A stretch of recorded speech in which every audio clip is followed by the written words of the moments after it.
It's time to get all your Star Wars news in a single file. From Fantha Tracks TV, this is Good Morning Tatooine! Hello there, this is Good Morning Tatooine, and this is our Obi-Wan reaction show. We're live, so we want your comments, your thoughts on the Obi-Wan series as a whole, and also the finale itself. Your comments and opinions are just as valid as ours, so we'll debate what you think as well as we discuss it. My first guest from FanthaTracks.com, Mr. Paul Naylor. How are you, Paul? Hello there. Hello. Survived the finale and ready to debate it? Oh, yeah. Yeah, no, I really enjoyed it. Really enjoyed it, yeah. And also from FanthaTracks.com, my second guest, Mr. Richard Hutchinson. How are you? Hi guys, I'm doing well, Brian. Really looking forward to this. Yeah. So we've come to the finale of Kenobi. So let me start by asking, what was your thoughts leading up to the finale? So the first 5 episodes, because I'm just judging by the reaction online. People have loved some episodes, disliked others, been indifferent to some. What was your general take before you sat down and watched the finale? Paul, I'll start with you. Oh, start with me then. Okay. I enjoyed the slow build-up of Obi-Wan's powers coming back, if you like. The fact that when we first met him, he was very much sort of a broken man, had sort of, I suppose, blocked himself from the Force a little bit like Luke had done in the sequel trilogy. And then as time was going on, he was calling out to Qui-Gon, his former master, and as the series grew, so did Obi-Wan's powers, and more of the prequel trilogy, Obi-Wan Kenobi, came back to us. And when we got to the final episode, and we could see just how powerful he really was, I thought it was visually very good. And I know there's some different opinions on whether we actually needed the story or not, but I think from a point of view of connective tissue, joining some of the dots that perhaps we hadn't even thought were even there, I think overall it was an enjoyable series, and that the final episode for me was the best. Yeah. And Richard? I'm the other way around. I thought the first 5 episodes were absolutely brilliant. There was a big danger that they could have got this wrong, and they could have got it badly wrong, and there was a slim chance that they were going to get it exceptionally well. And I thought the first 5 episodes, and in particular the girl who played Leia, absolutely brilliant, knocked that out of the park. The casting on some of the ancillary characters and Leia was absolutely brilliant. Obi-Wan's development, I always had it in my head that when we meet him in A New Hope, he's still pretty powerful. The mind tricks, the duel with Darth Vader, he still had a bit of power in him. So when we first met him and he was kind of struggling with the Force, to me that was a bit more chosen. He didn't want to draw attention to himself. He doesn't know what's out there looking for him, so I still expected him to have a lot of power. Now, what what I was really disappointed with, I think, in the lead up to it was some of the fan criticisms online. And I think I'm coming at it from an EU legends canons kind of way, in that it was a great story and it was enjoyable, and it wasn't something that was designed to carry these characters beyond much more than what it did. So I loved it. I didn't think there was a filler. I didn't think there was a lot of slow scenes at all, to be honest with you. I enjoyed every one of the 5 episodes. I think I probably agree with some of the points that both of you made, and disagree on others. I guess I was a bit frustrated with the pacing of it at times. I think if you took the 6 episodes and re-edited it, you could make it much stronger. And I guess my frustration there comes from the fact that they've got a choice as to how many episodes they make, and they've got a choice as to the duration of each episode. And for me, sometimes the timing was wrong. I take maybe the prime example was the one in the Inquisitor's base, and we're trying to escape, and it just seemed like they just threw in a really quick scene to get them off the base, and it was a short episode, and you could have had a much stronger scene for the escape. That was kind of one example. But yeah, I'm mixed opinions. There was episodes I enjoyed, there was episodes I disliked. I expected a lot different from the finale, because it kind of had almost built everything up, and like it was going to be almost like a new story for the finale in some essence, in some ways, and it didn't quite pay off for me. But yeah, it was not my cup of tea. But if everything Star Wars was my cup of tea, then the creators aren't doing enough to challenge us, are they really? But yeah, that's kind of my take on it. But the episode kind of kicked off pretty much. Where did we start off? Starting off on Riva. Tatooine. Yeah, Riva on Tatooine, looking for young Luke.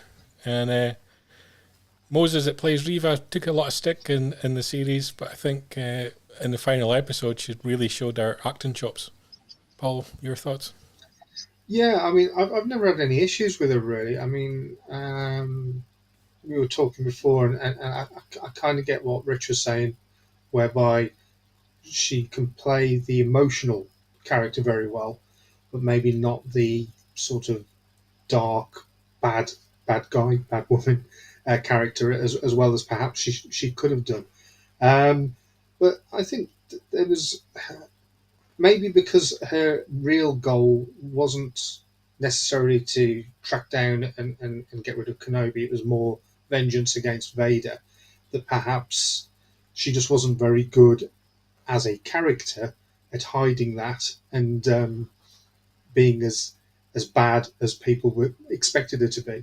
So it was really more a choice again. Her choice was that she was going to somehow get Vader on his own and get rid of him. But I thought the emotional scenes in episode 6, where she was really sort of conflicted, and again we've got this coming full circle idea that George Lucas always has, where things sort of they're poetic and they rhyme. It's sort of that same conflict that Anakin had when he became Vader. We're seeing Reva having some form of redemption in episode 6. So I thought that as a sort of yin and yang kind of absolute opposite of the Anakin storyline was quite good. Richard, your thoughts on Moses Ingram's performance? Yeah, I thought in episode 6 she was absolutely fantastic. She's an incredibly talented actress. You don't get these parts unless you've got a lot of talent, and she clearly has. However, in episodes 1 to 5, I was so disappointed. I thought at times she appeared wooden. I thought at times she appeared blunt and emotionless. And perhaps that was her character's intention. Perhaps it was just, that she wasn't directed properly. I don't know. But I was never going to join in with any of the fan fiction or fan wars that was going on Twitter or anything.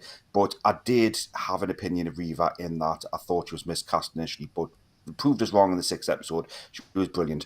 However, I do have to say that her character was too predictable for me. You could see what was going to happen. So when it happened, it was no surprise. The redemption was no surprise. I wanted to see something different. I wanted episode 6 to have a completely different ending for that character. Did she even need to be in episode 6, really? Could her fate have not have ended in episode 5 and perhaps had another kind of performance later on, and perhaps another one of the other characters, the other Inquisitors have come over and taken over from episode 6?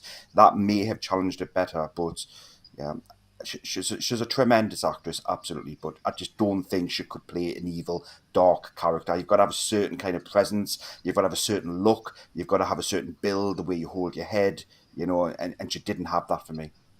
Yeah. Rob here's mentioning something that I found throughout the whole series as well, that so dark, the series, and trying to get screen grabs so we could show some parts of the finale is almost impossible, because I don't want to colour correct it, because you want to show it as it was intended to be seen.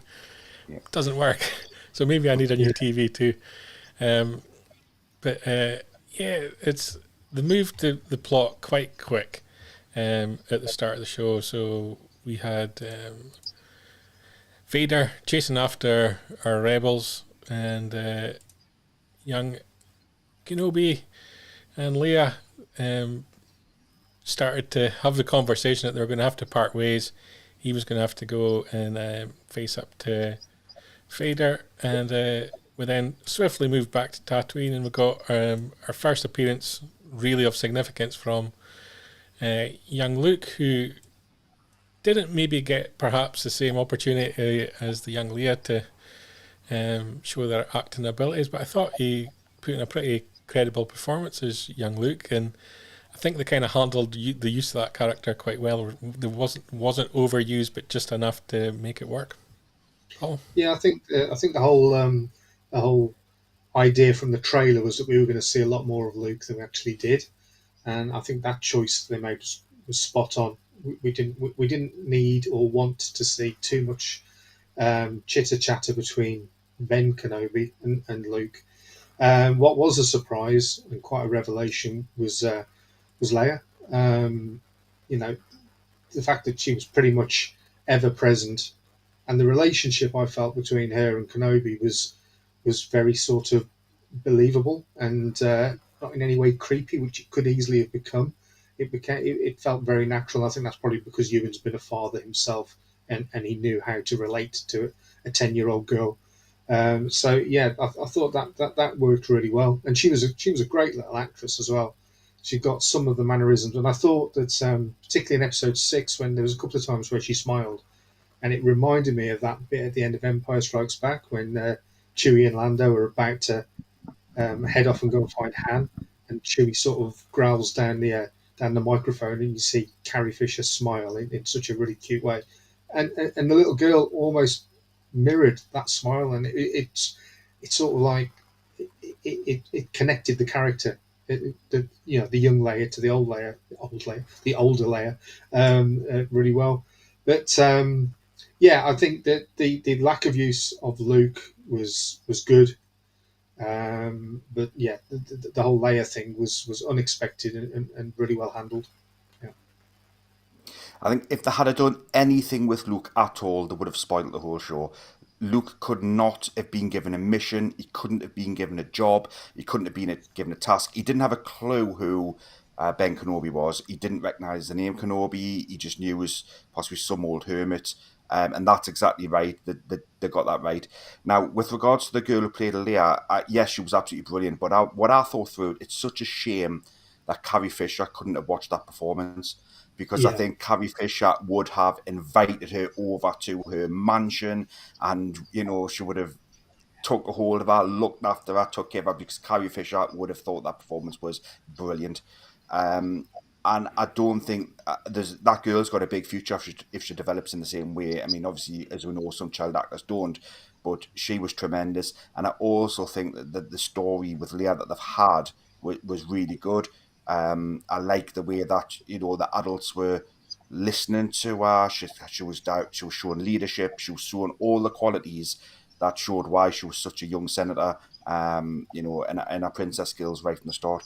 It was brilliant. Again, they could have got Leia wrong. They could have got Leia badly wrong. They could have made her, I don't know, too sassy or too spoilt or too precious. Because we know that Leia wasn't any of those things. Or even worse, they could have made her a total tomboy. Or something like that, which clearly she isn't. She was never a tomboy. She was a strong female character who challenged moviegoers' perceptions of a female lead in 1977, and that's what they got right. Yeah. Yeah. Another actress I thought did really well in the episode was Bonnie, back as Beru. And Beru became a bit of a badass a little bit in the episode. Took up weapons to defend the homestead. But it wasn't overdone. I thought it was handled really well, both Owen and Beru, and the way that they interacted with Reva and kind of fought off. It was more a defensive fight. It wasn't offensive. And it kind of worked for me. And mention Young Leia again. There was a nice little moment where Obi-Wan gave her the gun holster, minus the gun, little pocket for Lola. But yeah, that kind of linked back to a lot of the comic art as well, in terms of where you see Leia with the gun holster. So I kind of enjoyed that kind of little element to it. Yeah. One bit, I don't know what you guys thought, but Vader and the Grand Inquisitor, bringing him back, obviously in episode 5. Not sure if that plot point really went anywhere, but he kind of, stood up to Vader a little bit, and that kind of played well later in the scene with Vader and the Emperor. Your thoughts on the way that they brought the Grand Inquisitor back? Was it necessary, or did it just sort of complicate things a little bit? I think it could have been explained better. I think I'm right in saying that species has 2 stomachs. Is that correct? Yeah. So that, for the people that know, then that explains the fact that like a lightsaber to the gut isn't necessarily the end. But I think it should have been, even if not over-explained, hinted at. So as the general audience would have accepted it more that he'd survived that. But then again, Reva had a similar thing happen to her, and she seemed reasonably okay after that. So, but yeah, I thought that within the constraints of the makeup and what he had to work with, I thought that I thought the character came across better than it looked like it was going to happen in the trailer. When everybody saw the trailer and started thinking, is that Crichton from Red Dwarf? It just didn't look like the Inquisitor, did it? But as the series developed, I got used to the look of it, and I thought it was okay. But I do think that they needed to sort of perhaps show him sort of recovering, even if it was just like a hint of it in a Bacta tank or something, but just to show him 1 minute not there and then next minute he's back and he's okay. It was a bit confusing, I thought, for some people. No one ever dies in Star Wars. I didn't mind that because clearly, obviously, he's got other stories and he's going to survive in comics and novels, and his story's going to continue on. So I didn't mind that. But what I did like the fact that he was standing up to Vader, because I've always had the feeling that Vader failed when he was Anakin, and he was destined to be the Emperor's right-hand man. When we obviously watch A New Hope, Vader's clearly under Tarkin's control. So Vader is not the top dog. So he's not the top dog in A New Hope. He's not the top dog at the moment. And the Inquisitor's got that confidence to stand up to Vader and putting Vader back in his place. Now, Vader, for me, was also failing in this. And I think with the way that the Emperor has such a tight control of the Empire, he would have been watching this and thinking, okay, you've faced Obi-Wan again, and you failed again. And, you're supposed to be capturing Leia, and you failed, and it's kind of punishments that he's getting, and he's being kept at that level to say, you haven't proven yourself, you are not my right-hand man, I've got other pieces of the chessboard to play around with. Yeah. So they moved swiftly on, and they were pursuing Obi-Wan, who'd kind of escaped on a little dropship from the rest of the rebels, who vanished off into the horizon and delivered Leia back home safely. And Vader ended up on this kind of rocky planet, facing off against Obi-Wan, where we got some delightful shots, which were pretty haunting. We've seen this kind of earlier in the series in terms of the long distance views of the lightsaber battles in the darkness, and it kind of works for me. And we got a lot of interaction with the environment, the rocks and so on, and pretty exciting and high action fight. And can I just stop you there, Brian, on that previous? can I stop you on that previous shot? I know we've gone past it now, but that Yep. there is so reminiscent of the original A New Hope cover for me, the way Vader's depicted. The original Ralph McQuarrie Vader on the cover of the original A New Hope. Yeah. That's a The good colours, observation. I'd not seen it's that the one yet, but colours. yeah, I see Yeah, that. absolutely. Yeah, so you kind of get to this kind of. I don't know what my take on it was. I kind of enjoyed it. It kind of worked for me. I know I've seen a lot of criticism online for it of it being a little bit almost religious kind of moment, but I kind of enjoyed it. I kind of dug it. I thought it was kind of cool. I think you've What kind I of got took to have away fun from that, moments. yeah, I think what I took away from that was you saw Rey lifting the rocks and getting the getting the resistance guys out of the base in the Last Jedi. So we've got to make Obi-Wan look even better than Rey. So yeah, I can lift loads of rocks as well, but watch me throw them too. So I think it was a way of saying, yeah, he's stronger than you, Rey. I think that's what that was all about. I read it as in this. We've already seen a duel between them a number of times now. The lightsaber duel couldn't go on much longer, so I saw it as right. We're not going to settle this with sabers. Very similar to what Dooku and Yoda did in Episode 2, Yeah, and it was a certainly Vader more lashing out in anger, throwing everything he could at Obi-Wan, but Obi-Wan also proving that he can do it as well if he chooses to. Yeah, yeah, and it kind of led to what I thought was a highlight of the episode for me, and it was Obi-Wan sort of breaking open Darth Vader's suit. See Anakin, and yeah, Roger mentioned it earlier in the chat, so I'll bring his comment up now. That it was a haunting performance from Hayden. I thought it was brilliantly executed. The way they sort of crossed Hayden's own voice with James Earl Jones, it became a really, really, really good emotional scene, and I thought Ewan kind of delivered as well. His facial expressions, teary eyes, I kind of thought it worked really brilliantly. It was like maybe the highlight of the series for me was that kind of scene. I just thought it was done so beautifully. I think so. I think the sadness that came across from Ewan was very real. It was like sort of full of regret. What have I done to you?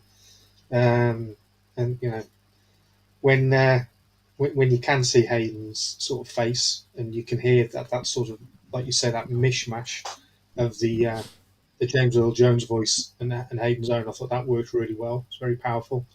I mean, we've seen this kind of thing before in animation, but to see it in live action was something else. Um, yeah, I think Hayden, that was his standout moment, definitely.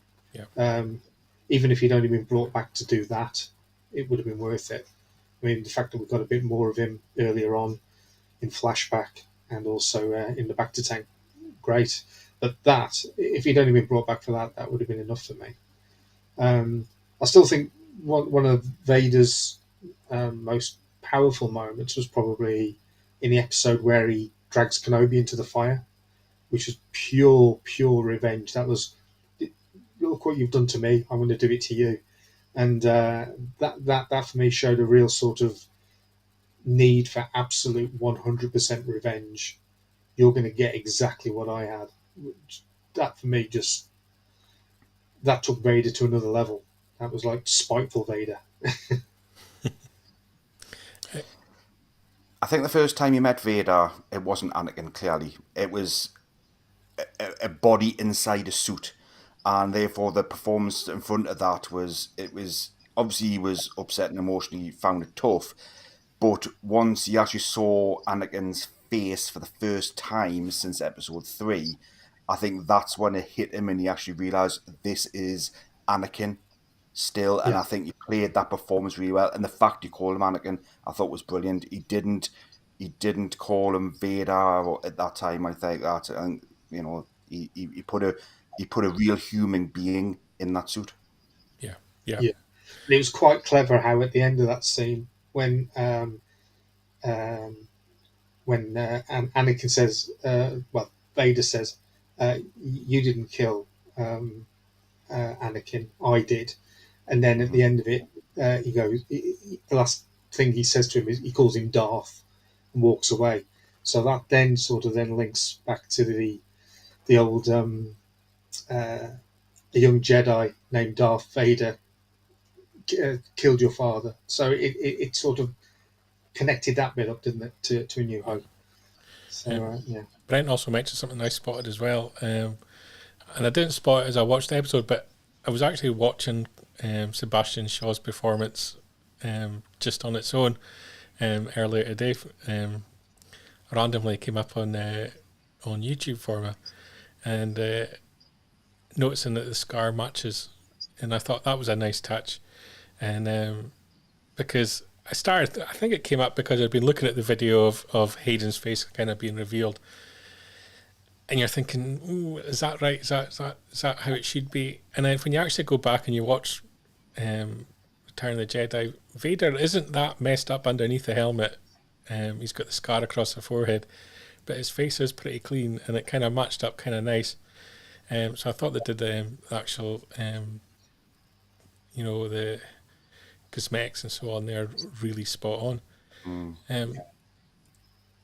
I know it's quite tenuous, this link, but do you think he deliberately didn't use Vader because he didn't want to use the father part of his name? That's a good point. Yeah, that's a good point. I didn't pick up on the part that he referred to him as Anakin that you mentioned, so I'll have to go back and watch that. But I picked up on the part where he called him Darth rather than Vader, so he's addressing him by the title that he's taken rather than apart from the that changing one of the person. Yeah, apart from that one instance, I think he calls him Anakin all the time.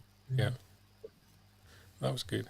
We then headed back where Reva is chasing down young Luke. Can't get too many screenshots from this because it was so dark, but she kind of cornered him and then kind of had a little change of heart.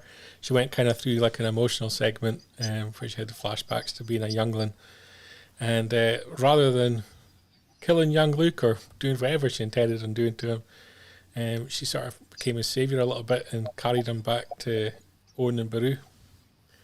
That was kind of like the twist, I guess, for Reva and her character. I'm not sure it kind of worked for me. I kind of thought that the character needed a more clinical ending, and I don't know if I bought into the emotional part of her sort of turning back to the light. I don't know if it was too obvious. I don't know. Do you guys agree? Yeah, I think the redemption was obvious, but I think it was there because of going back to George Lucas's idea of poetry, how everything rhymes. So we'd seen the fall of Anakin to become Vader, and so with Reva, we saw Reva actually sort of come back to the light side. I think it was obvious that was what was going to happen, but I felt it was done really well. I didn't, because Obi-Wan, Ben's mission is to protect Luke, and Reva cannot be trusted. So he's let her walk away. I would have been happier if, when he lifted her up, he actually run his saber through her and said, "You understand why I've done this?" Yeah. And then just went, "Yes." So almost like set her free kind of thing. Exactly. I've set you free, and I'm protecting Luke, because at the moment now we've got a character who is she's not a Jedi, clearly. So what is she? She's a Force user of some kind. Is she going to end up being a bounty hunter at some point? In which case, what's going to be the highest bounty?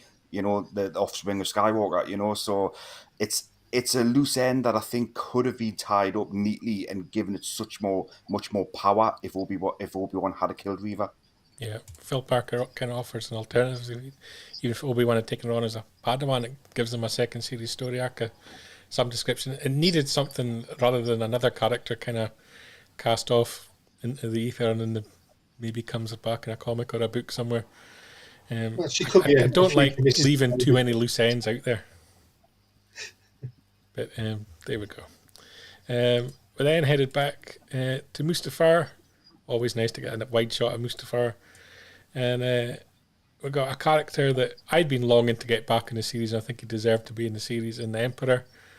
Not sure if it was particularly brilliantly executed. I don't think I didn't like the design of the makeup on him.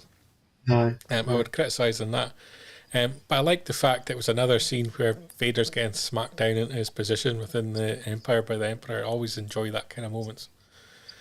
Paul, your thoughts on Ian McDermott back as Emperor? Well, it was great to see the character back, but like you, I thought the makeup looked a bit off. It looked a little bit more like the Lizard from Spider-Man, but it just didn't quite look how he should have looked at that stage. But yeah, just great to see him back. A nice little cameo, and it probably did sort of hint at the strong relationship between him and Vader. That Rich was saying perhaps wasn't as strong as people would believe, but yeah, it was just enough, wasn't it? It was just a hint of the Emperor. So if there is a season 2 of Kenobi or a spin-off movie, then yeah, I'd like to see more of him in that. I actually didn't have a problem with the makeup on the Emperor, because where we see him at the end of Revenge of the Sith and to where he ends up in Empire Strikes Back, you know, a lot of people have got that Empire and Jedi version of the Emperor, but we're way beyond that. And you know, is the Emperor likely to have tried some kind of Bacta or Force healing or something? I think quite possible. So I didn't really have an issue with that at all. But Different again, clone body, I like potentially. yeah, but I like the fact that he's, as I was saying about half an hour ago now, he's putting Vader back in his place, making it very clear, I've got Tarkin, I've got the Grand Inquisitor, and you are there, and that's where you are. You're still not proving yourself to me. I don't know if any of you have seen the bald Emperor sculpt of the Kenner action figure that was done in wax. So if you remember the Kenner Anakin Skywalker figure, the Kenner Emperor figure that we all had, there was a version without the hood that obviously got scrapped. It looks so like that. It was really reminiscent of that figure. So if those who haven't seen it, I would check that out. And there's an article on Fan the Tracks on that as well. So there you go. Perfect place to check it out. Good plug. Good plug. I guess at the end of the day, Obi-Wan and the Emperor have got a lot of aging to do between the end of the series and when we see them next in the film series. We moved. That kind of was starting to cap the end of various storylines. We'd headed back to Alderaan. Saw young Leia getting dressed, and the holster goes on.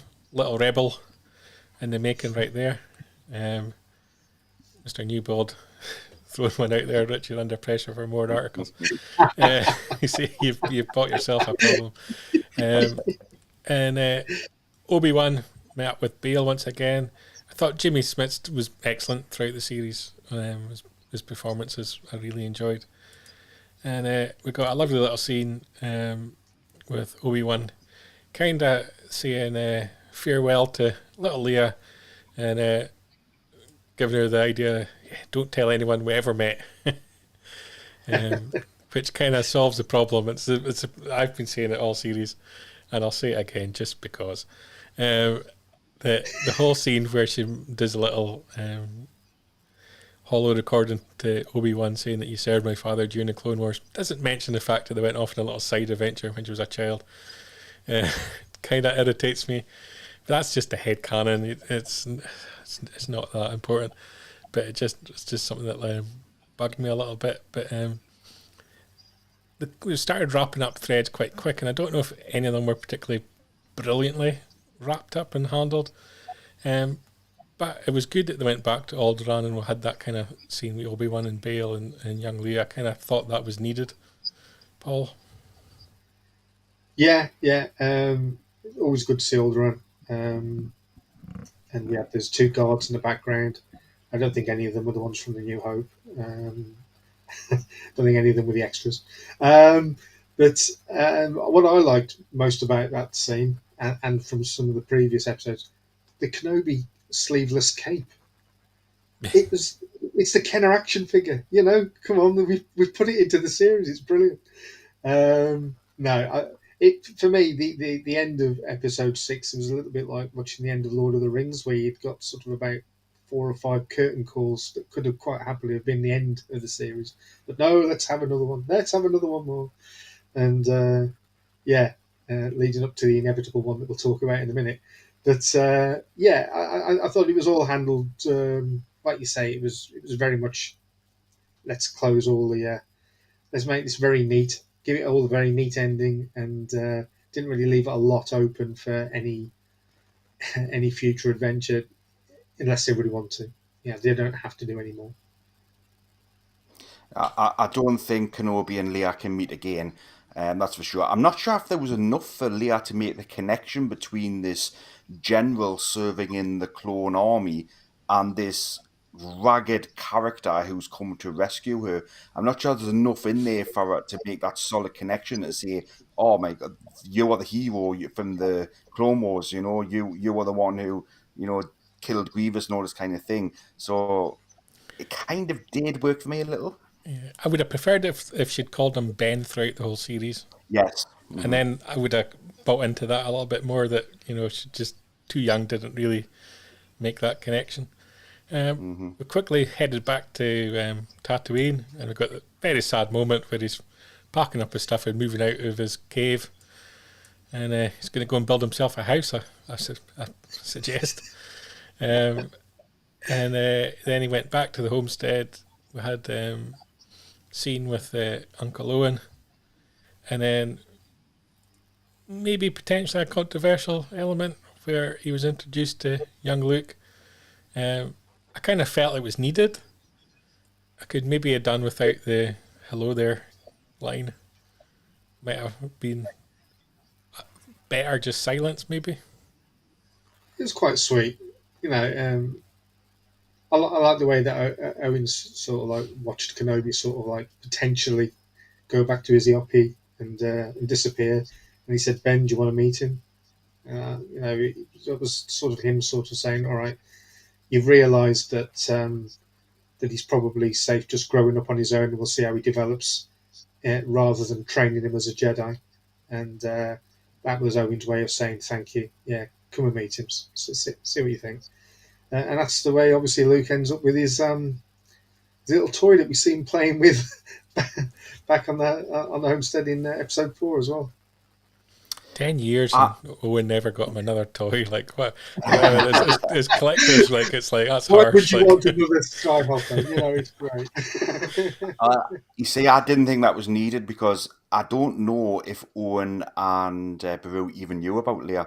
I don't know if they were ever introduced to the fact that it was twins. They were given Luke. And then because of Ben, Luke's life has been put in danger, as has Owen, as has Beru. So I would have wanted, when the end of that, for Owen to go absolutely ballistic and chase Ben Kenobi away and say, "Look what you've done! You've brought a killer to our family. We've almost lost a son. My wife could have died." And that would have strengthened, I think, the feelings that he has for Ben come A New Hope. Because at this moment in time, when we start with A New Hope and he's very dismissive and that man's died and all this kind of stuff, you always felt as though that he's done something wrong and he hates him. But that ending didn't suggest that at all. That ending suggested, thanks for all your help, so long, and thanks for all the fish, off you go, that kind of stuff. So it could have been far more powerful, I think, if Owen lost these marbles, really went at him. Yeah, I was kind of expecting something, maybe Obi-Wan was off to say something, and I was expecting Owen to jump in and that to cause the argument and chase him off. I was expecting something a little bit extra there. But the only thing that would have made it better for me was if the toy had come in a cardboard box and then Luke just ripped it open and then there's a great disturbance in the Force as a million collectors all screamed out. But it then moved on to sort of the final scene of the series and the return of another character, and Jedi Master Qui-Gon Jinn came back, and I think it's been teased all series and we've kind of all been wanting it, and we kind of got it. I don't know if it quite delivered the impact that I maybe wanted. but then I don't know what I would have wanted in place of this either. It's a hard one, but it kind of felt like they were teeing it up for more content. Yeah, probably a case of be careful what you want, you might get it. But yeah, it was a nice little cameo at the end, wasn't it? I'll never do TV. I only do film. Yeah, okay. Yeah. No, it was just a nice little addition at the end. It would have been fine if it hadn't been there at all. But yeah, it's just fan service at its at its most outlandish, I suppose. Again, it was predictable. I would have wanted perhaps Liam's voice, and then what I'd like to have seen is some kind of flicker, as if he was ready to come through, but he couldn't. And then it was saying, Obi-Wan, we've still got more work to do. I didn't need to see Qui-Gon. I didn't need to see Liam Neeson's character on the screen at all. And again, it's another slightly missed opportunity for me. But I agree with what Mark's put down there in the chat. It's setting things up for a possible second series, or if they are going to go and do a movie, or even a movie for TV or something like that. The possibility is there because there are enough ends that haven't been wrapped up. Did any expect like an end credit scene? I kind of felt that there was something kind of missing. Yeah. I don't know if it was because they kind of closed off a few plot lines in separate kind of endings, and it came a little bit, maybe plodding a little bit towards the end, and a little bit slow compared to the pace that the series had before. But I was kind of expecting just that something else, and I don't know if the Qui-Gon scene provided that something else for me. I was kind of expecting them to sort of maybe pan away and you just see, the feet of Maul standing in the horizon or something like that. Just something to tease, like they're going to do something in the future. Because it kind of feels like they've given us enough teasers that they intend on doing that. Yeah, I would have loved the credits thinking there'd be something, but no, there was nothing there, was there? I would love to have seen Vader holding a Luke chit or something like that at the end, just puzzled as to why Obi-Wan was about, and just for him to have found some clue that something he's missing that's out of his grasp. Yeah. Definitely not to have identified Luke by this point, absolutely not. But just something that Vader's got that over time he will start to make the connection.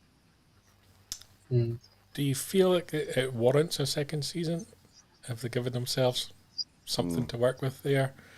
They've certainly kind of teased Did it warrant the first? I mean, you could argue that the first wasn't warranted, but I think it's gone down very well. It's broken records on Disney Plus. Ewan's clearly enjoyed playing Obi-Wan again, so all the stars are lining up for potentially, if not another series, maybe like you said, a film, either the cinema or a TV film. But the problem with anything like this, and it was a little bit the same with Solo and Rogue One, that none of them are really needed. It's just whether or not the audience enjoys that sort of piece of the jigsaw that we didn't really know that we needed or wanted. I personally, I think the stronger films that have been made during the Disney era for me have been Rogue One and I love Solo. So I like revisiting the time zone that we're familiar with. The bits between the time zones. The sequel films were more of a problem for me than revisiting characters that we already know, and we even know where they're going to. But it's just cool it's cool to reconnect with them, isn't it? We don't need a Kenobi second season for me, but we need something in that period, because I think Kenobi's job is still to protect Luke. He has to stay on Tatooine to protect Luke. Reva's out there. He knows Vader's hunting for him, and he has to go back down into place. But I would happily, one of the comments in the text chat before was, I would happily like to explore Alderaan more. Yeah. And I would like to explore what else is going on. I would like to see how the Empire's taking control of the galaxy, how it's, taken over some of the other planets that we know of, and what's going on to set it up, because we're all aware that there's a new Senate set up. Perhaps getting talking in a bit more into the next season, and I don't think Ewan McGregor would ever do it, but almost have Kenobi as a very, very minor character in the next season.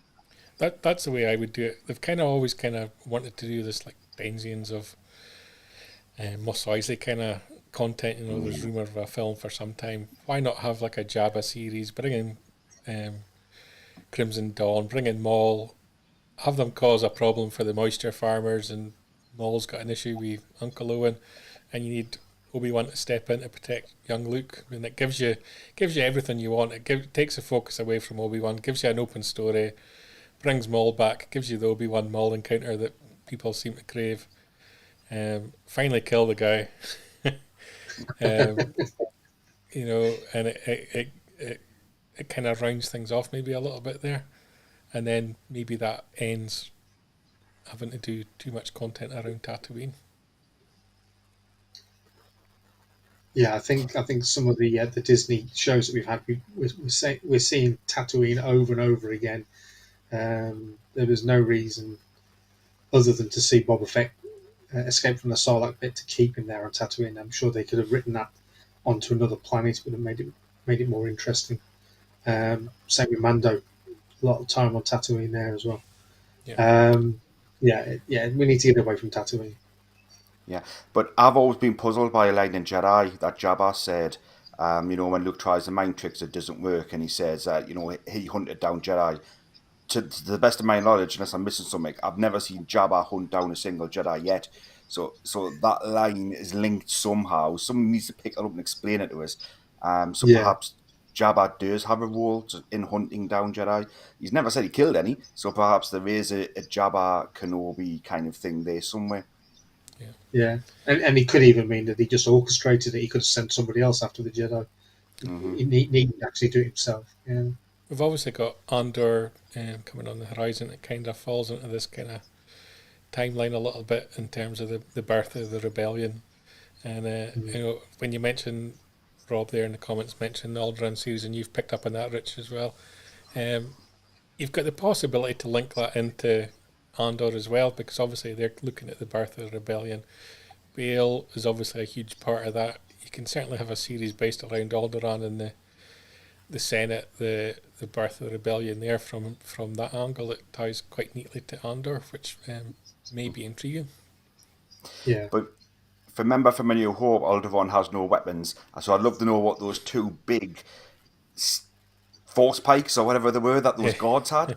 And obviously Leah's got the holster, and nobody's like, Leah, you're not allowed any weapons in this, That would have been a nice little... That was the annoying bit for me, I think, of the whole series was Obi-Wan going back to Alderaan, and it needed to happen, but having the two guards there, it wasn't done discreetly. He should have landed his little ship in the woods somewhere. It should have been a clandestine little meeting instead of on the main landing port right outside the Alderaan Palace, and a couple of guards there watching it. It's like, the Emperor's got to be dishing out the coin to these people to tell us where the Jedi are. It's that was a little... I didn't buy into that, but I guess they'd already built that platform and had the assets. That's how these things happen. More importantly, Brian, what were your thoughts on Lola? We know you love a droid. Lola was evil, as all droids are. Wasn't the worst droid, because she kind of had a purpose at times during the series. I don't have an issue with droids if you bring them into this story and they've got a purpose. I think someone mentioned way back at the start of the comments they wanted more C-3PO and R2-D2, but I thought they were handled quite well because they didn't have a part of the story, so have them in the background there and it's a nice little nod, but not needed. But yeah, Lola wasn't the worst. There's been a lot worse droids than her. I'll give it a pass. Your final kind of thoughts on the series? Yeah, I overall I enjoyed it. I liked the build up from episode 1 all the way through to 6. Did we need it? No. Was it good? Yeah. Was it great to see Ewan McGregor back as Obi-Wan? Absolutely.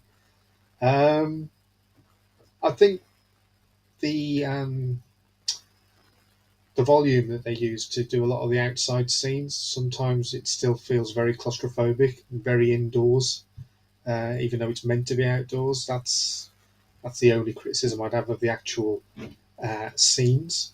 But but yeah, it was dark in places and not as well lit as perhaps it could have been. That was also a failing of Solo as well. A lot of people criticised that, but I thought overall it was a good addition. Um, and if they do decide to make either a second season or a spin-off film or something else that has Obi-Wan Kenobi in it, either in a big way or as a cameo, then it'd be good to see you in the robes again. For me, although I agree, we didn't need it, and we didn't need Solo, we didn't need Rogue One, but we got it, and it's now what they're going to do with it. So, looking at it practically, we've got Deborah Chow proving that, for me, she is an incredibly talented director, producer who knows exactly what is going on in the Star Wars universe. So, I would like to see Deborah Chow be given more projects. Scrap the Ryan Johnson trilogy for me and give Deborah Chow a crack at it, because she gets it. And I also think as well that it's making people think, is the future of Star Wars necessarily cinematic? Is the future of Star Wars perhaps far more TVs, shows, TV movies? Instead of having an episodic cinematic release, which, let's face it, the next Star Wars movie when it comes out is going to get panned by 75% of the fan base. It doesn't matter how good it is, it's going to get panned. Do Disney need that? Does Lucasfilm need it? Star Wars need it? No, absolutely not. So start going back to the TV shows, getting it right, and bringing Deborah and Dave Filoni and people on board, and giving them bigger and bigger cracks, so that when we're ready for the next cinematic release, it's been carefully planned, it's been prepared, and it's done properly. And that's what I want to see. So that's what I think the purpose of this was, is to prove that they can still do it. Something I've neglected to mention, I see a couple of comments here as well. Rob mentioned he enjoyed the original music cues at the end of episode 6. Mark mentioned musical was excellent and digitally on the 27th of June. I wasn't a fan of the music, so I'm kind of on the opposite here from Mark. Um, the Obi-Wan theme was okay, but I think the music was so impactful in the likes of The Mandalorian. Kind of felt a little bit underwhelmed, and it only really worked for me when John Williams cues were coming through. None of the sort of original Obi-Wan stuff really stood out for me, and I'm struggling to recall too much of it. Yeah, the actual main theme itself. I mean, I was fortunate enough to be at Celebration the other month and was in the room when John Williams came out and conducted that for the first time. And I do remember being quite sort of like, it's okay, but it's nothing special. And then we obviously got the Indiana Jones theme played, and then we got a bit more Darth Vader's Imperial March. But yeah, I think as the series has gone on and that Obi-Wan theme has been played over and over again, I did quite like that piece of music. But yeah, I agree with you. It's always nice to hear the callbacks to Vader's theme and to the Force theme and different things like that. So yeah, it's going to be difficult to top anything that John Williams has done. I don't recall any score from Solo. I don't anything from Rogue One. I recall bits and pieces from The Mandalorian, nothing from Kenobi, and very little from the sequels. I think the original trilogy and the prequels was such a high level, such a outstanding bar that it's never going to be hit again. Sadly, I think that's my feeling of the music. Yeah. I think there's probably a lot of truth in that. Just before we go, I'm just going to go back to something you mentioned, Paul, in terms of the technology. It's been a huge part of Disney Plus, and technology behind Star Wars films and moving it forward has always been Lucasfilm's thing. So stagecraft, volume, whatever you want to call it, it's been a huge thing. I kind of feel they haven't got the balance right yet between how often they use it, and when maybe real world locations are needed, or whether real sets are needed. And I guess it's more difficult in a limited run series because you're not going to build permanent sets knowing that you're only going to use it for 1 or 2 episodes. Yeah. Very difficult. So I've been critical because you kind of feel like a lot of scenes were kind of set up just to use the volume and look what we can do. And it really underwhelmed. And I kind of couple that a little bit with the darkness of a lot of the episodes. And I feel like you're using the darkness to offset the limitations of the technology a little. And it's also a common theme, I think, in movies. You look at Solo as a prime example of it's very much a technique they use now with darkness that I'm not a fan of. Also, kind of coming back around to you, your thoughts on the technology. Is it getting overused, or are they getting the right balance? I think at the moment, because they're so excited by it, and it's like a kid with a new toy, they're just perhaps overusing it. For me, the standout sets in this series were the Bridge of the Star Destroyer, which I thought was so evocative of what we've seen before, but also Lars Homestead was really well done, and we got to see it from angles that we've not seen before. For me, those two are standout, but probably because they are callbacks to what we already know. Like I said before, I think some of the supposedly exterior shots are quite clearly interior, and that's when it doesn't work. When we had the Mandalorian and the Book of Boba Fett, when you got some of the exterior shots like Tython, those worked because they were shot outside. However good the technology gets, you're never going to quite get that natural lighting that you need. I understand it must be a lot easier for the actors to work to, because, as Ewan has said in interviews, the difference between what he did in the prequels, where it was either green screen or blue screen, and then now he can be in an environment where he's seeing what he's actually battling, or the peril. Then it's obviously a lot easier for a natural reaction. So there is that, but you can always tell when it's shot indoors as opposed to outdoors. And it'll probably come with time, but at the moment, they are overusing the technology. Richard, your thoughts, just before we wrap up? I don't go into that level of detail. I mean, the amount of criticism I heard of Vader's helmet being too symmetrical and not matching the one from New Hope and things like that, I don't go to that level of detail. I watch a movie to enjoy it. I'm not somebody who's going to watch something and go, oh, that's, come on, we blew it at Blake 7, Doctor Who sets, When you look at something like this, you've got to say it is absolutely outstanding. And is it going to get better? Yes. You go back and watch Jurassic Park now, which blew all of our minds. We're all pulling Jurassic Park to pieces. I think you've got to give the guys all credit. They don't have the big budgets that, they would have. They're making movies. And I think they are experimenting a lot with the technology, and they get it right 95% of the time. So let them go with it. I think that's a great way to put it, and I think that's a great way to end the show. Paul, Richard, thank you very much for joining me, for going over episode 6. Everyone in the chat, appreciated all your comments and thoughts and opinions. I guess we'll be back in 6 to 8 days for Andor, episode 1. Not long, we've got plenty of time to watch these 6 episodes and really form a real opinion on them. We'll watch them plenty of times before then. So guys, thank you very much, and we'll speak again soon. Cheers, Brian. Thanks, Brian. Bye-bye.